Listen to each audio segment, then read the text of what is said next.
Arão, parte 2. Esse é o personagem do vídeo de hoje.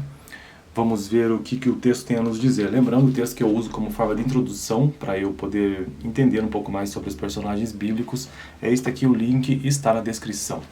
Eu tenho interesse nesse assunto, então por isso que eu faço a leitura mesmo, para ter uma noção básica de quem sejam os personagens. Arão, parte 2. A posição elevada de Arão perante Deus fica evidenciado por ser o segundo depois de Moisés a ser chamado a um Monte Santo. Bom, no vídeo 1, na parte 1 sobre Arão, na verdade, basicamente o autor trouxe a ideia de que Arão era o porta-voz, foi o porta-voz de Moisés, ele é o irmão de Moisés. Ele nos diz que isso aconteceu provavelmente no período de Ramsés II e que Moisés possivelmente tinha algum problema de linguagem, de comunicação, por isso que Arão assumiu esse papel. A posição elevada de Arão perante Deus fica evidenciado por ser o segundo depois de Moisés a ser chamado ao Monte Santo. Ele, seus dois filhos mais velhos, Nadab e Abiú, e 70 autoridades de Israel, foram ao monte onde viram o Deus de Israel. E em sua presença compartilharam uma refeição sagrada para selar a aliança. Algum tempo depois, Moisés foi ao Monte Santo para receber a lei. Ele deixou Arão ir à montanha por 40 dias. Os hebreus, por não fazerem a menor ideia do que acontecera com Moisés, ficaram impacientes e temerosos por terem sido abandonados por Moisés e por Deus. Procuraram Arão e exigiram que ele lhes fizesse deuses egípcios. Venha, faça para nós deuses que nos conduzam, disseram. E Arão, embora relutante, cedeu à pressão e fez o que eles pediam. Ele reuniu todas as joias de ouro que haviam trazido do Egito, derreteram e fizeram com elas um bezerro de ouro. Este, sem dúvida, era um ídolo egípcio. Apis, o deus touro, o deus da fertilidade. O deus foi levantado, então o deus que eles levantaram, Apis, chamado Apis. O deus foi levantado e o povo começou a adorar o ídolo em grande frenesi. Quando desceu do monte e viu o que estava acontecendo, Moisés ficou furioso. Ele jogou as tábuas da lei no chão, quebrando-as, e depois destruiu o ídolo. Ele ficou furioso com Arão, no entanto, consternado com o arrependimento do irmão, Moisés demonstrou sua fraqueza, sua grandeza, ao perdoá-lo e disse ao povo que pediria a Deus para perdoá-los também. Apesar disso, ele matou todos os líderes da rebelião.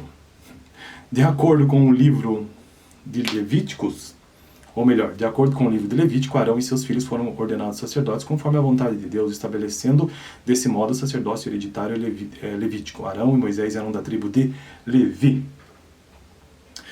Infelizmente, seus filhos Nadab e Abiú provaram ser indignos e foram milagrosamente destruídos pelo fogo. Arão, embora triste pelo pesar, aceitou o julgamento de Deus. Na medida que o tempo passou, no entanto, Arão e Miriam chegaram a contestar a liderança do irmão mais moço, exigindo que desempenhassem um papel igual ao dele na liderança do povo. Para confirmar a posição de Moisés, Deus atingiu Miriam com lepra. Ele não fez o mesmo com Arão, pois como leproso, de acordo com a lei, ele não poderia ser sacerdote. Arão e Miriam pediram perdão a Moisés, intercedeu por eles. Arão e Miriam pediram perdão, Moisés intercedeu por eles e Miriam finalmente foi curada. Desse momento em diante, eles aceitaram sem questionamento a liderança de Moisés. Arão compartilhava com Moisés todas as dificuldades enfrentadas na época em que passaram no deserto e aceitou, junto com o irmão, total responsabilidade por tudo que aconteceu. Quando o povo exigiu água e condenou Moisés por não encontrá-la para que todos pudessem saciar a sede, este, com Arão ao seu lado, decidiu-lhes mostrar sua autoridade como porta-voz de Deus. Ele pediu pelo poder de Deus e feriu a rocha com sua vara e a água jorrou. Por terem realizado esse milagre e outros para sustentar a autoridade que lhes fora conferida, em vez de fazer para a glória de Deus, o Senhor decretou que nem Moisés nem Arão teriam permissão para entrar na terra prometida.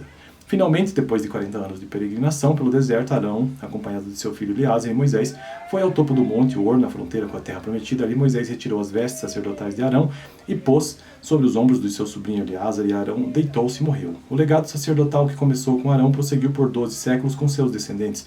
Apenas os descendentes de Levi poderiam ser sacerdotes, e os descendentes de Arão eram os mais importantes deles. Os sacerdotes na linhagem de Arão serviram o judaísmo em vários santuários sagrados, e no templo de Jerusalém até os romanos determinarem o fim da adoração sacrificial dos judeus com a destruição do templo no ano 70 depois de Cristo, 12 séculos depois. Bom, e assim eu finalizo então os dois vídeos sobre Arão. Próximo personagem, semana que vem, próxima, né?